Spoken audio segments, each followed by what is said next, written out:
ಮನೆ ಕೆಲಸದವರು ಬಂದಾಗ ಈ ಘಟನೆ ಬೆಳಕಿಗೆ ಬಂದಿದೆ.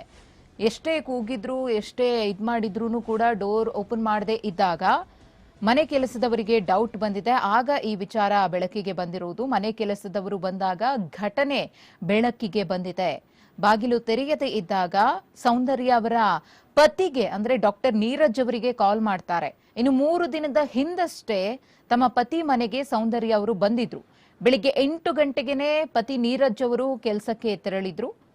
ಆಸ್ಪತ್ರೆಯಿಂದ ಸೀದಾ ಮನೆಗೆ ಬಂದಿದ್ದಾರೆ ಡಾಕ್ಟರ್ ನೀರಜ್ ಅವರು. ಯಾವಾಗ ಕಾಲ್ ಮಾಡಿ ಹಿಂಗಾಗಿದೆ ಅಂತ ವಿಚಾರ ತಿಳಿಸಿದ ತಕ್ಷಣ ನೀರಜ್ ಬಂದಾಗ ಇನ್ನೂ ಕೂಡ ಸೌಂದರ್ಯ ಅವರು ಉಸಿರಾಡ್ತಾ ಇದ್ರು.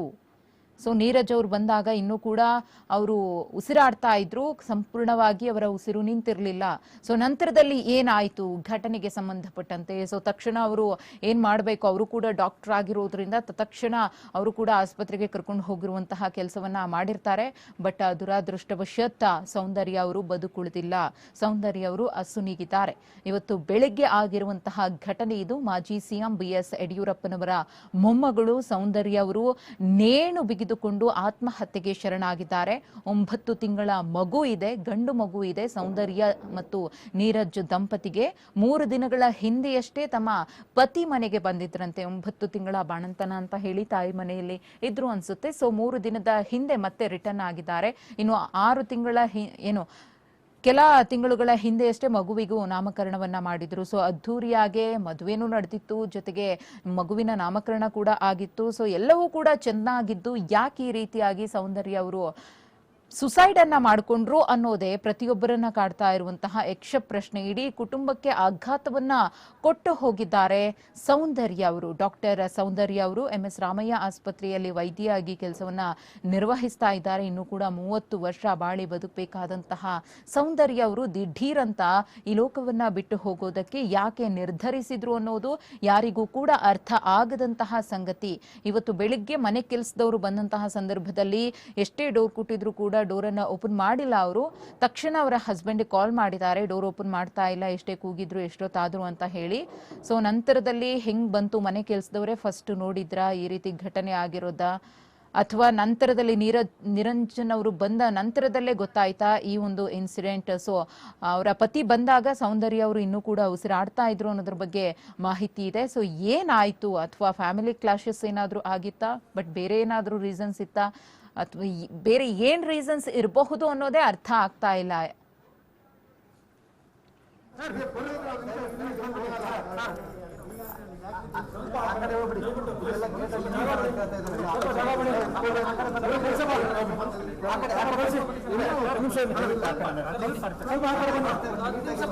ಸಚಿವ ಗೋವಿಂದ ಕಾರಜೋಳ ಅವರು ಕೂಡ ಬೌರಿಂಗ್ ಆಸ್ಪತ್ರೆಗೆ ಭೇಟಿಯನ್ನ ಕೊಟ್ಟಿದ್ದಾರೆ. ವಿಜುವಲ್ಸ್ ಅಲ್ಲಿ ಗಮನಿಸ್ತಾ ಇದ್ದೀರಿ. ಸದ್ಯಕ್ಕೆ ಬೌರಿಂಗ್ ಆಸ್ಪತ್ರೆಯಲ್ಲಿ ಡಾಕ್ಟರ್ ಸೌಂದರ್ಯ ಅವರ ಮೃತದೇಹ ಇದೆ. ಮರಣೋತ್ತರ ಪರೀಕ್ಷೆ ಅಥವಾ ಮೆಡಿಕಲ್ ಪ್ರೋಸೆಸ್ ಏನೆಲ್ಲ ಇದೆಯೋ ಅದೆಲ್ಲವೂ ಕೂಡ ಕಂಪ್ಲೀಟ್ ಆಗಬೇಕಿದೆ.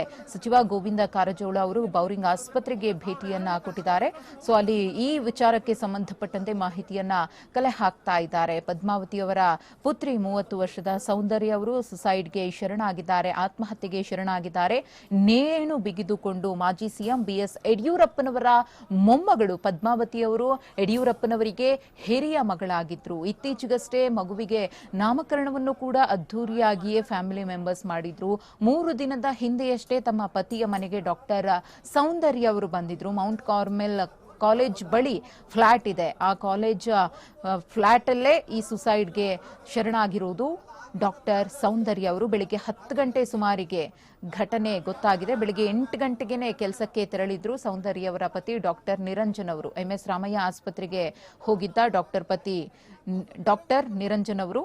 ಡಾಕ್ಟರ್ ಸೌಂದರ್ಯ ಅವರು ಕೂಡ ಅಲ್ಲೇ ಕೆಲಸವನ್ನ ಮಾಡ್ತಾ ಇದ್ದಾರೆ. ಇಬ್ರು ಕೂಡ ಡಾಕ್ಟರ್ಸ್ ಆಗಿ ವೃತ್ತಿಯನ್ನ ನಿರ್ವಹಿಸ್ತಾ ಇದ್ರು. ಬಟ್ ಸಡನ್ ಡೆತ್ ಆಗಿರುವುದು ಬಹಳ ಆತಂಕಕ್ಕೆ ಇಲ್ಲಿ ಕಾರಣವಾಗ್ತಾ ಇದೆ. ಡಾಕ್ಟರ್ ಸೌಂದರ್ಯ ಅವರು ಯಾಕೆ ಈ ರೀತಿಯ ಕಠಿಣ ನಿರ್ಧಾರವನ್ನ ತೆಗೆದುಕೊಂಡ್ರು, 9 ತಿಂಗಳ ಹಸುಗೂಸನ್ನ ಬಿಟ್ಟು ಹೋಗೋದಕ್ಕೆ ಏನ್ ಕಾರಣವಾಯಿತು ಡಾಕ್ಟರ್ ಸೌಂದರ್ಯ ಅವರಿಗೆ?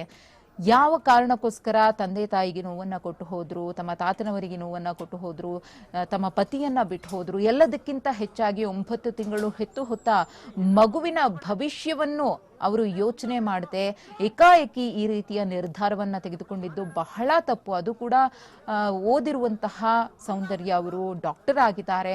ಸೊ ಇಂತಹ ಸಂದರ್ಭಗಳಲ್ಲಿ ಪರಿಸ್ಥಿತಿ ಯಾವುದೇ ಇರಬಹುದು, ಕಷ್ಟ ಅಥವಾ ಏನೇ ಸಿಚುವೇಶನ್ ಇದ್ರೂ ಕೂಡ ಅದು ಮನುಷ್ಯನಿಗಲ್ಲದೆ ಮರಕ್ ಬರೋದಿಲ್ಲ. ಅದು ಸೊ ಅದನ್ನ ಹ್ಯಾಂಡಲ್ ಮಾಡಬೇಕು. ಬೇರೆಯವರಿಗೆ ಬುದ್ಧಿವಾದವನ್ನ ಹೇಳುವಂತಹ ಕೆಪಾಸಿಟಿ ಇರುವಂತಹ ಸೌಂದರ್ಯ ಅವರೇ ಈ ರೀತಿಯಾಗಿ ಆತ್ಮಹತ್ಯೆಯಂತಹ ದಾರಿಯನ್ನ ಹಿಡಿದಿದ್ದಾದ್ರೂ ಯಾಕೆ?